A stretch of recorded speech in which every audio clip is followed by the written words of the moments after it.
rates. Hello, you're listening to Ready, Set, Go Real Estate Investing Podcast, presented by Brandon Elliott.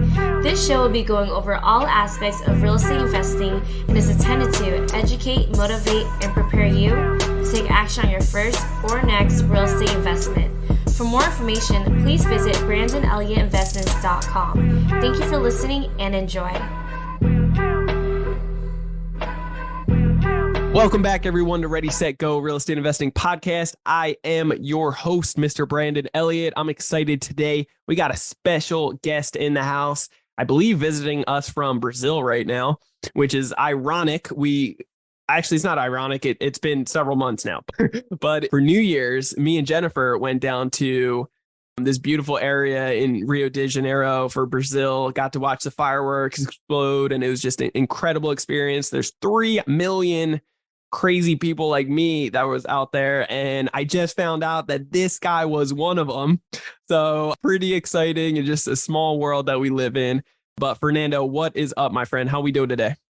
Doing great, Brandon. Appreciate you having me on the show. Yeah. Talk to me, man. Anybody out there that doesn't know who you are, what you're up to, what you're doing, where in the world you are, do you mind just giving that 30,000 foot view?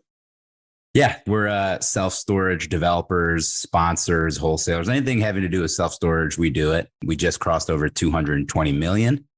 And we have 3 main strategies. One is to buy existing mom and pop facilities, aggregate them into larger portfolios to move up the feeding chain. On the opposite side, we build Class A REIT grade facilities, are typically, state of the art, 3 stories or more in major MSAs. And then in the middle, we have our adaptive reuse conversion strategy where we buy big box stores, convert them into storage. And then, of course, any deal that doesn't make sense for us because either the size or location or what have you, we wholesale those off to other investors that fits more with their strategy. That is incredible. You're a young guy, 31 years old right now. You read Rich Dad Poor Dad when you're 16, right? That was the inspiration. That's right. That's what's got me started. Did you have any friends, family? What else inspired you real estate? Like, why real estate? And how the heck did you get into this niche of storage units? Yeah, it's actually the opposite. So I'm the son of 2 immigrants. Yeah. Kind of the old school American dream is what was fed to me. Go to school, get good grades, get a job at a Fortune 500, work for 40 years and retire with a pension. Then when I read Rich Dad Poor Dad, it just completely turned that entire narrative on its head. Yep. I still went to school, got an engineering degree, but then right when I got out, went to go work for Dow Chemical and only lasted 13 months. Started investing in single family flips, wholesales, rentals, then elevated up to multifamily. And then around 2016, I thought the market was going to crash in the next couple of years. So started selling off all my habitation-based real estate and then jumped into storage, bought my first facility in August of 2018. Okay. And how did you get that deal? It was an off-market deal or a pocket listing. Yeah. We started making headways in the industry, just letting everybody know who we were, that we're, looking to purchase. If anybody brings off-market or pocket listings or, improperly priced deals, let us know. And so it was a broker. He'd been in the space for something like 30 years. He called us, said, listen, you got 2 days and I'm listing this thing. He said, okay, we'll meet you today. So we went to the facilities. We were talking to him. He said, listen, this is the price. And if you try to negotiate, I'm just going to list it. He said, okay, for our first deal, it doesn't need to be a slam dunk deal. Yeah. We're going to be learning most likely on that first deal anyway. So let's just get into the field. It was Class C, no gates, no security, no office, no utilities. It was behind a Dunkin' Donuts, about 17,000 net. Pretty sexy, huh? Yeah. 17,000 net rentable square feet. It was 100% occupied. We bought it for $1 million and then like 3-4 years later sold it for 1.7 million.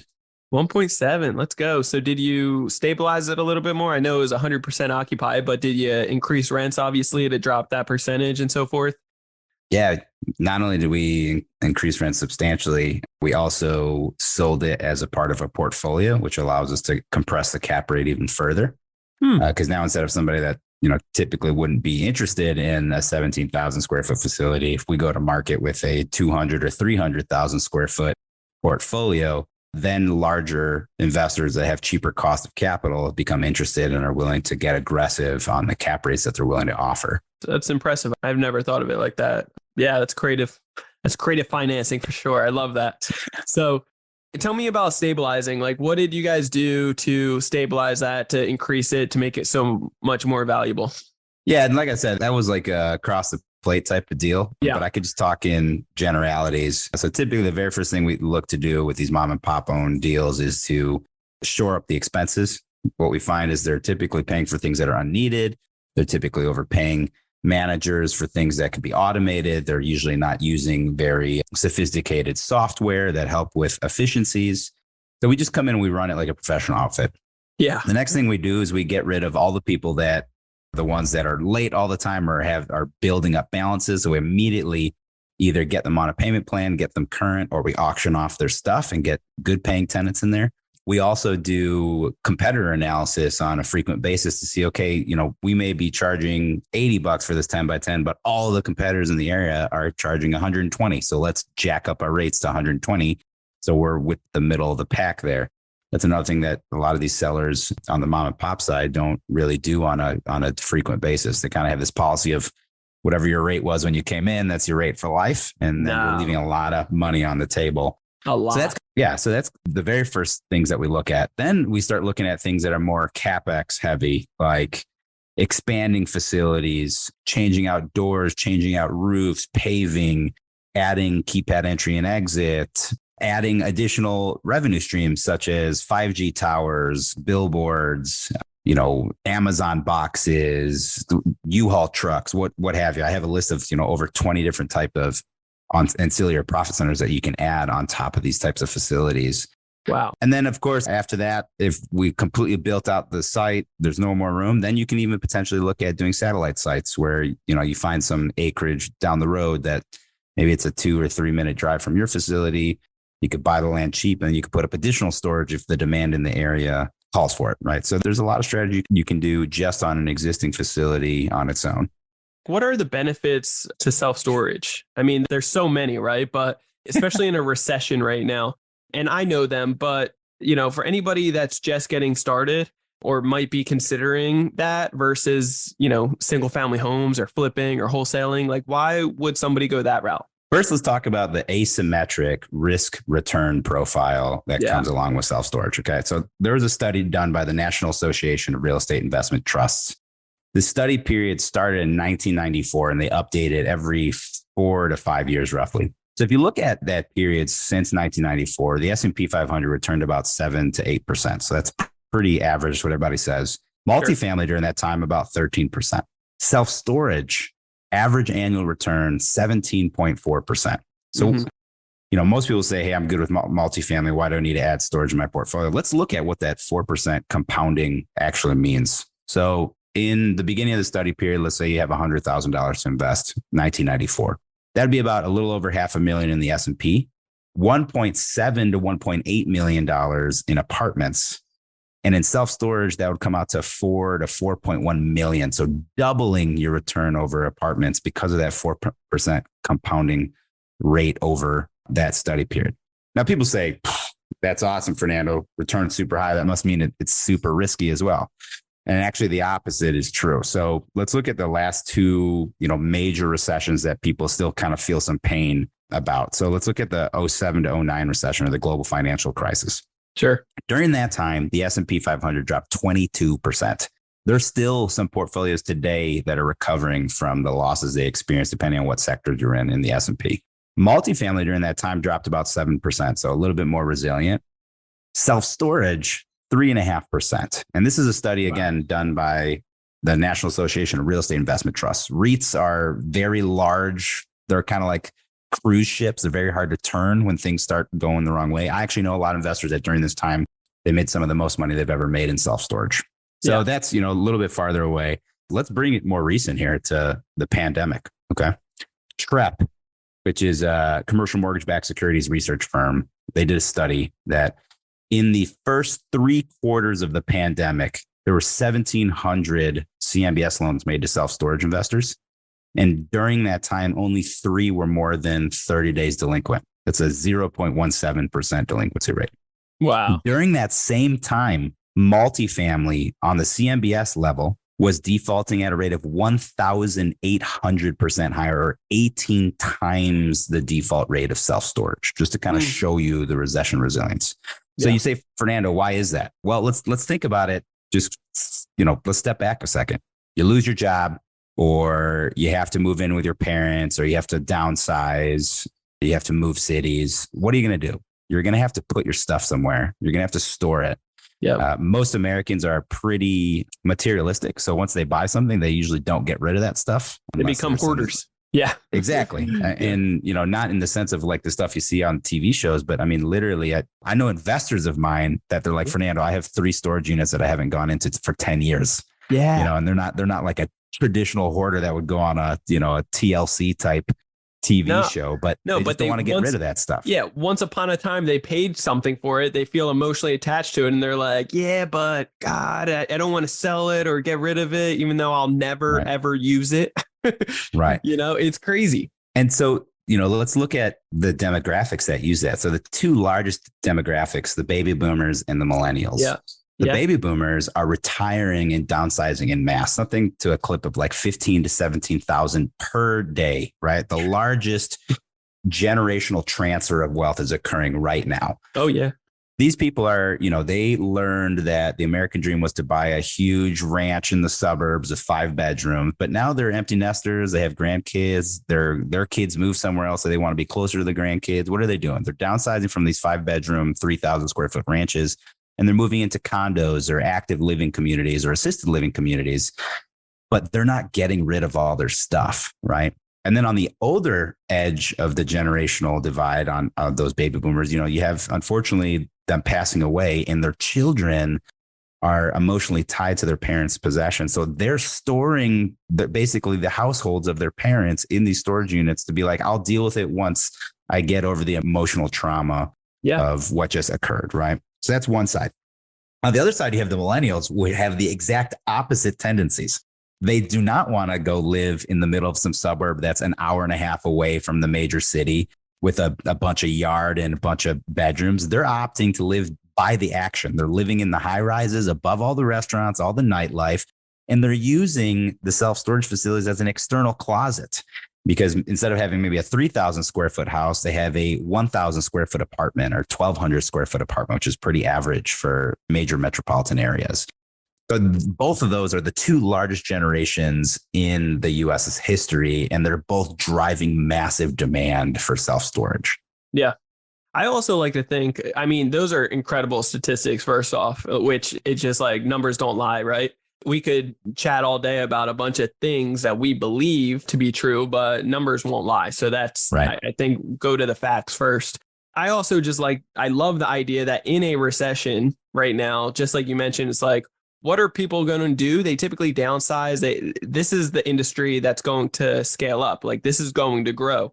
There's also just crazy type of guidelines, depending on which state you're in for storage. But when it comes down to, if somebody doesn't pay, in many states, it's like 30 days is absolute worst case scenario. That's the longest. A lot of them you can do a day, a week, 10 days, or something even shorter that you can cut the lock, sell the stuff, and then re-rent it the same day. Like, good to go.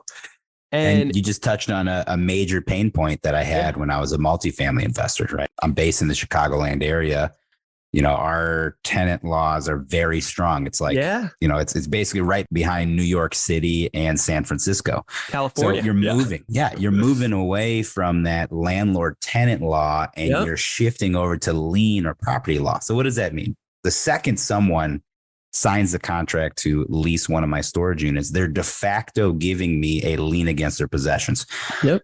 After the 5-day grace period, if they still don't pay, our manager puts a red overlock on top of their unit. So they can't even get into their unit, in the middle of the night to pull their stuff out and not pay the bill that's due. And then if they still don't pay that within 30 days to 45 days, depending on the state, we just sell their possessions, make our money back, and then we move that unit to a new person.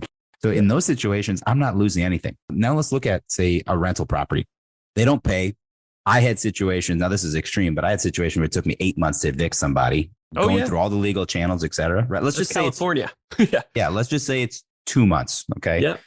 Then you have to spend a month's worth of rent to renovate the apartment. Yeah. And that's if they didn't cause a massive damage because they're pissed that you evicted them. And then you have to pay another month's rent to a leasing agent to place someone into that unit. Yeah. So right there, one person gets evicted, you're losing 5 to 6 months or half the year's profitability on that apartment. That's ridiculous. And you're covered. You are in that tough liability standpoint of covering all the expenses during that whole time. When it comes down to storage units, it's a very quick turnover, but also the liability standpoint is very low. The remodel on it, you got to sweep. You got to do maybe if that, right? There's no extra crazy fees involved for the turnovers, which is incredible. And you can do it quick, which I just love. And not only there's no crazy fees, it's actually the opposite. It's a profit center. So when an auction buyer buys the possession of that unit, they give us a $100 to $200 deposit to clean it. And if they don't leave it broom swept once they take the possessions from that unit, we get to keep that as an additional revenue source on top of that. It's incredible. Yeah. It's just wild. So I think that when you can get these storage units, I think it's such an incredible time and such a, the turnover, the liability standpoint, and the income that you can really generate from this. Another thing is that you can actually constantly increase the rent every other month if you wanted, correct? Like there's no. That's correct. So if you are at 100% occupancy, that's a no for all investors. It means that people are too comfortable. Your prices are too low. So you want to get it to what? A 94, 96% max? Less than that, 85. Yeah. I like to be in like the 87 and 92% range. Yeah, that's so smart. And just to talk, let's talk about again how recession resilient this is. 2001, which we were like peak pandemic shutdown, right? Yep. That year, average across the entire United States, self-storage rents went up 6.7%. Month over month for the entire year. Month. Oh my God. In some facilities, we experienced between 50 to 100% revenue growth during that period. My God. Let's talk to some of your multifamily investors and see how they did during 2021. Yeah, we'll see kind of who does well during recessions, right? Tell me which come on. And that's not inflated like some BS numbers of like the stock that's market the average. Constantly hitting some, that's not pushing money into it. That's literally just what the market from all the craziness has done. That is a legitimate business, just incredible growth. And so you want to keep your occupancy more around that, low 90s or higher 80s so that you have a strong pulse on it. You can keep going up on the rent. And let's just be very honest. Everybody can relate to this right now, that $150 bill, most of us will get more comfortable with it saying, I don't want to deal with it. I don't want to have to, it goes up $10 a month. You're like, it is what it is. I'm not, until it gets to such a pain point, you're like, all right, fine. But just like you mentioned, there's investors, there's people that can afford it, that set it, forget it, put it on auto pay, whatever. And it's better peace of mind. They'll keep it for 5-10 years and not even think about it. Exactly. So what we call this is that self-storage has a very high sticky factor. So to an example that you use, let's say you have an $150 unit per month. Yep. And we decide to raise that unit $20 that month. That 13% increase to the bottom line is usually not worth the $500+ to move to another facility, take a day or two out of your time from work or the weekend, rent that U-Haul truck, etc. Now let's look at the same type of revenue increase on a multifamily unit. 13% increase to a $1,500 a month apartment is $200 a month. Yes. That will hurt. If you raise that on someone at an apartment building, they're willing to cross the city to go to the other side of the city to find something cheaper or at the same rate they were before you raised their rent. It's true. It's a very high sticky factor. Yeah. Yeah, it's incredible. I'm just like, God, the more research, the more guys like you that I have on the podcast, I'm like, God, why am I not doing this already? It's like, it's so incredible. And I bet you it's only going to get better. I've noticed that there's a lot of these big companies out there, though, in storage that are coming around, buying up all the mom and pops. And it's predicted that I think a few years ago, it was like 70% or so was mom and pops. And now it brought it down to like 30 or 40%. No, that's not right. No. Okay. So if you're talking about the fragmented market, here are the numbers. So right now, the top 6 largest REITs own about 20% of the market. 20%. Then another 10 to 12% is owned by the next 100 largest operators, which I'm a part of that. So mom and pop operators still own around 65% of the entire market. So massive opportunity for aggregation. And that's one of the roles that we play in kind of the feeding chain in the self-storage space. You know, we're not one of the top 6. We're not even one of the top 20. But what we do is we go, those guys on the top 20, they don't have the time or the patience to deal with these small mom and pop operators. So that's where I come in and I buy them individually, package them into 20 property portfolios, and then sell that portfolio to these REITs. The nice part about that is I don't even have to do anything. Just by making it a larger check size, I can compress the cap rate by 1 to 200 basis points or 1 to 2%. And then on top of that, which we do, is we'll do the value add on top of that. So now the last portfolio we just sold, 10 properties, we tripled the value of our equity on that portfolio over 3 years by doing this exact strategy. In 3 years, tripling. 3 years. Wow. Come on. So how are you getting these deals? Yeah. So the multi-channel marketing, basically. So number one, what we're doing here, you got to educate your market to dominate your market. So everybody knows Fernando's a storage guy. If I have a deal that I run across and I may not necessarily know how to do storage, or I'm not a storage expert, but I am an expert in, say, multifamily or mobile home park, I'm going to call Fernando. We're going to partner on that deal. And he's just basically going to run the show. So over 35% of the deals that we do nowadays are with OGP partners, someone that is a real estate investor, but does not have self-storage experience. We have a lot of our kind of direct to seller approaches where we're marketing via letters, phone calls, driving for dollars. Yeah, exactly. Yeah. Virtual driving for dollars. Because we do wholesale self-storage as well. The deals that don't make sense for us. So it's the same exact type of principles. And then we have this kind of aim for the trunk, not the leaves approach, where we let all of our transaction attorneys, anytime we do a deal, we always tell the other attorney, hey, if you ever have another client that's looking to sell, give us a call first. That way you don't have to deal with all the messy issues. You know how we operate. Attorneys, wealth managers, title agents. I mean, people that have access to a lot of sellers, but they themselves are not sellers. So kind of that aim for the trunk approach. Yeah. So what deals don't make sense for you guys? Like what's out of your wheelhouse? Anything below 35,000 square feet nowadays is something that will automatically wholesale. It's just too small for us. And I'm not saying that that's not a good deal. It's just we're building 80 to 120,000 square foot facilities. And just for us, it no longer makes sense to do these much smaller deals. So for us, the only way that we'll even look at a deal that's, at 35,000 is if we're able to double the square footage, that once that facility is stabilized, it's at 65,000 square feet and above. And why that number? Yeah, because that's where we notice that the large institutional buyers get interested that have the cheap cost of capital. Anything below that 60, 65,000, I'm selling to other people like me, and people like me want a good deal.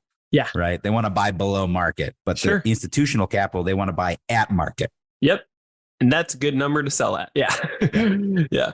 Okay. So is there any states that you typically find yourself like, yes, I love this state. This is the location, versus others like California, maybe, that you're like, all right, it's hard to find a deal here?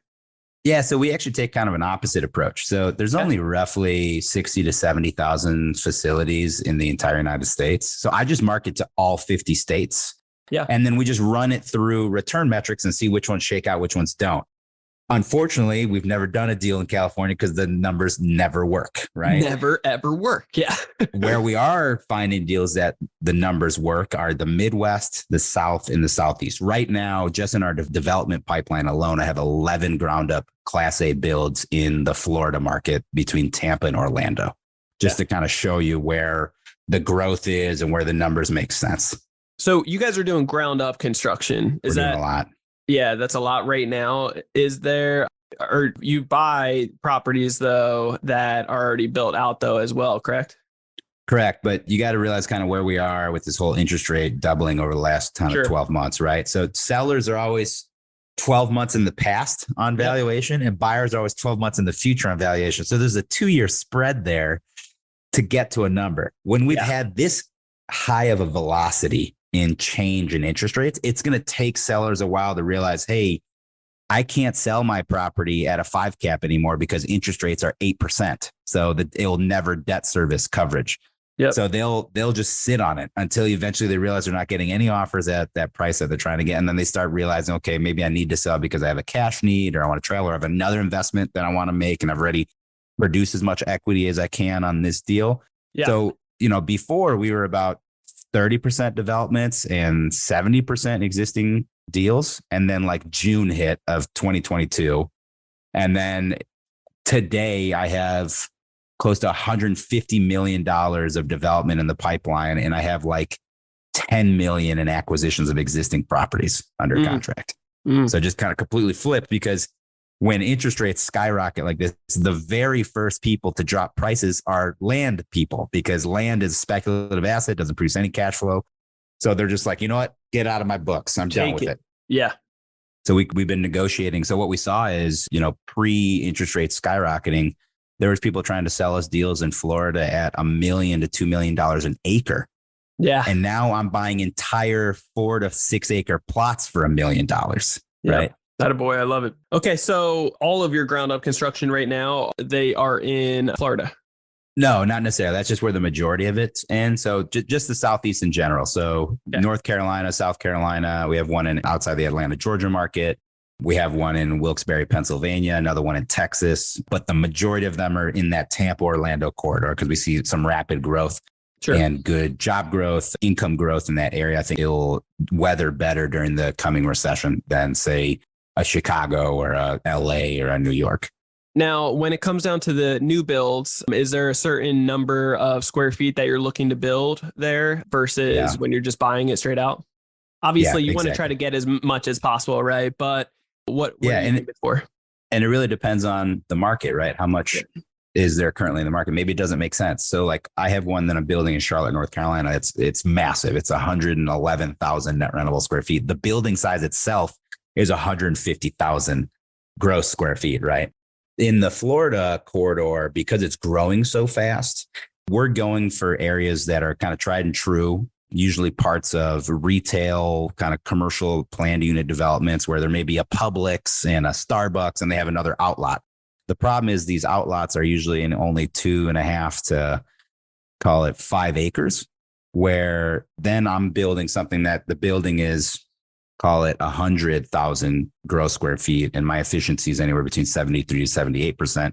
So it's 73 to 78,000 net rentable square feet. And the reason why I specifically say this is I don't like to build anything above 3 stories, because the second you get onto that 4th story, your fire suppression cost becomes outrageous. So that's kind of one of our cost cutting methods, where as long as we keep it below 3 stories, it helps with the construction cost. Yeah, that was my next thing that I was going to bring up. There's certain investors, usually because they have to, the necessity, if they're in a city or so forth, they have to build up for what they get to make the most out of it versus, going, if they're in some farm area, rural area that they have some land, they're going to build out long-wise. From my understanding, a lot of investors in storage are looking to build, obviously, long-wise, one level, for the simple fact that it is going to be a heck of a lot cheaper and liability standpoint, fire safety and so forth. But could you just shed some light on that a little bit deeper? Absolutely. So let's just talk some numbers, right? For me to build a single story climate control facility, just hard cost alone, I'm at about $60 a foot. Okay. Yeah.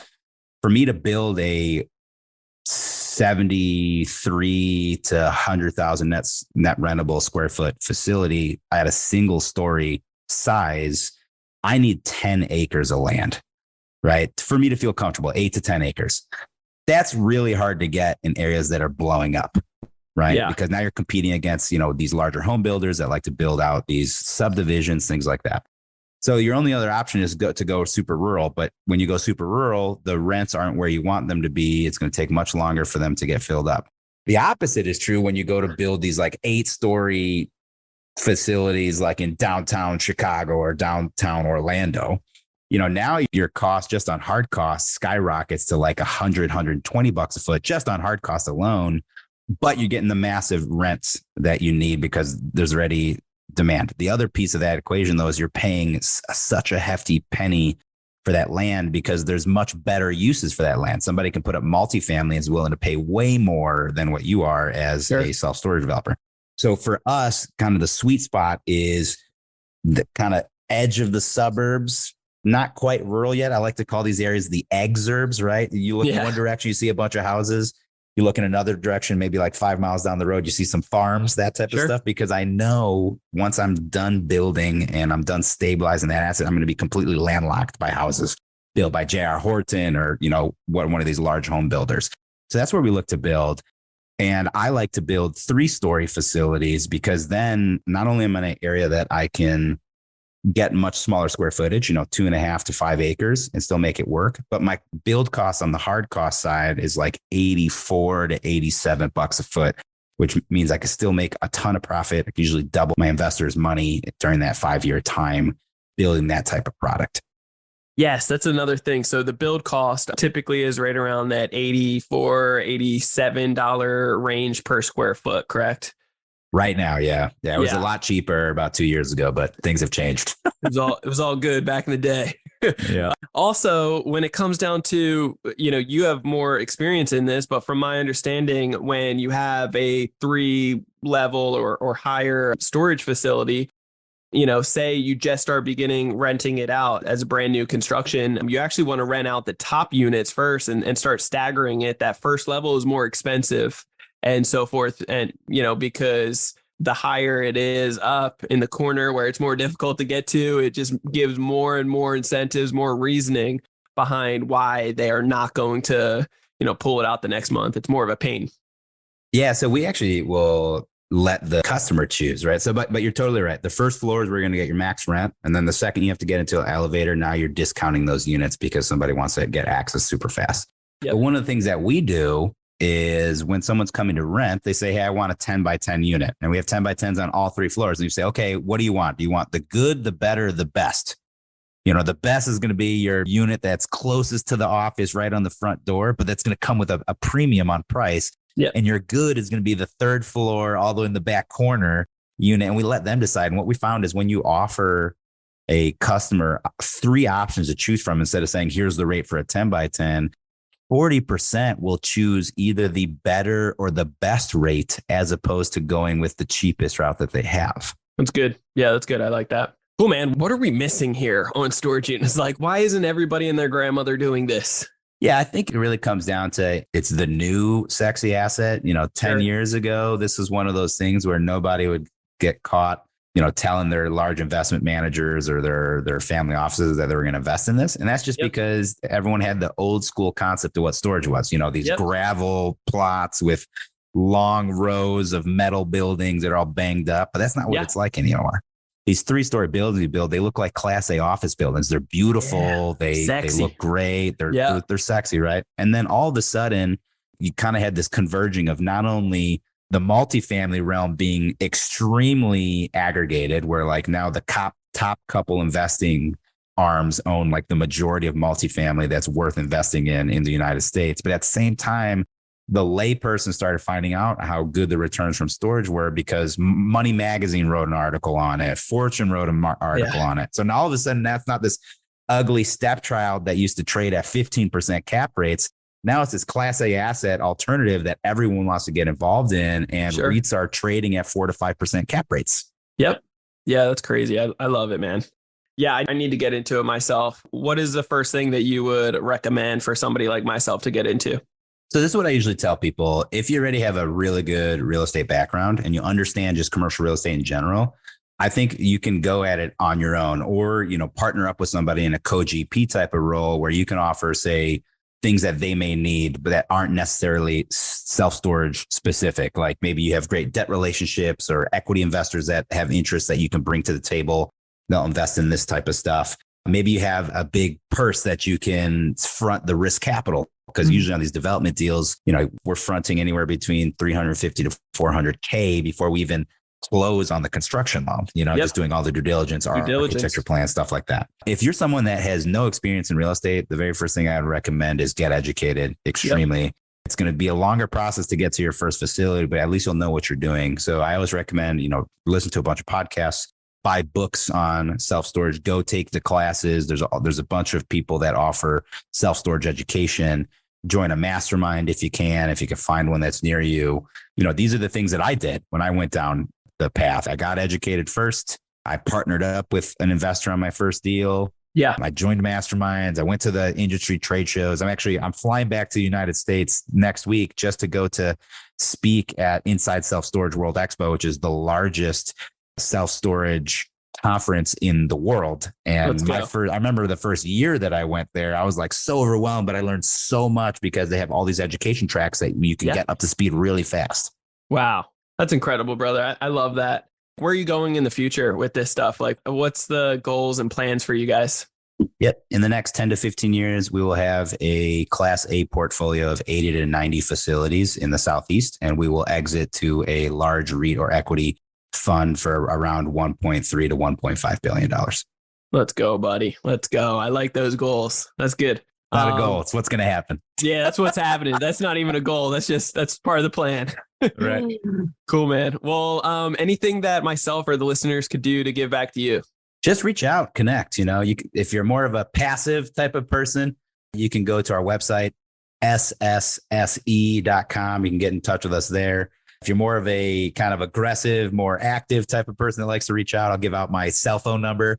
It's area code 630-408-8090, 630-408-8090. That's my real cell phone number. Shoot me a text. I'll respond within a couple minutes.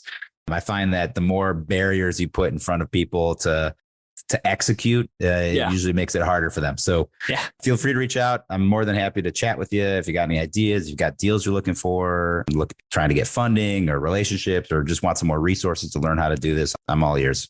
Yeah. Well, I appreciate your heart, man. I appreciate you giving your everything in this episode, as well as to my listeners. It means the world to me. And I'm just excited for you, brother. You've been doing just crazy numbers here. It's impressive and something definitely, commendable to you. So keep it up. I love, like I said, like you mentioned, it's not a goal, it's a plan. It's in stepping stones right now. So keep it up, brother. If there's anything that myself or we can do for you, we'll be doing that. And guys, you heard it here first. Make sure you reach out to Fernando. He's a gangster in the space of storage and just an incredible individual you're going to definitely want to network with. And any other way, any social media or anything that people could? Yes. If you go, you can follow us. We put out a bunch of free education like 3-4 times a day on everything in self-storage, how to find it, market for it, buy it, creative structuring, management, capital raising. So you can go to either SSSE, which is SSSE, or just self-storage syndicated equities across all the social media channels. You'll find us. If you'd like to follow me personally, all my social media handles is at the storage stud. You can find all my personal stuff as well. I usually just repost a lot of stuff from our company page as well. So you'll find a bunch of education there too. Cool. I love that. Well, guys, reach out to Fernando and everything that he's got going on. If you want to connect with me, you can do so on Instagram. It is Brandon Elliott Investments, otherwise facebook.com/Brandon Elliott Investor. And then if you're looking to get truly educated on flipping the script on the banks, I'm talking like literally getting as much funding from these banks as possible. We help business owners get up to $500,000 every 6 months at 0% interest, travel hacking, fixing credit, boosting up your score to the 800 club and staying there in 30 days or less, and so much more. Actually buying real estate with credit. If you're looking to understand that more, then check out creditcounselelite.com. That's www.creditcounselelite.com. There's a 10-minute video there. You can fill out a questionnaire afterwards so we can understand more about your situation, and then sit down with either myself or someone on our Credit Counsel Elite team to be able to go over more of your situation, see if it's a good fit and how we can best serve you. And if you have not already, hit that darn subscribe button. Make sure you do that right here, right now before you go. Hit that subscribe button to Ready, Set, Go Real Estate Investing Podcast. You'll get the newest notification every single Monday. We will see you on the next episode. Leave that 5-star review. As always, love you guys all tremendously. You guys have a blessed week, and we'll see you next time. Fernando, again, you are the man. Appreciate your time today, brother. Thank you. Appreciate you, Brandon. Thanks. This has been another episode of Ready, Set, Go Real Estate Investing Podcast, brought to you by Brandon Elliott. For more information, please visit BrandonElliottInvestments.com. Also, please don't forget to like, share, and leave a comment below. Thanks again for joining. Until next time, God bless.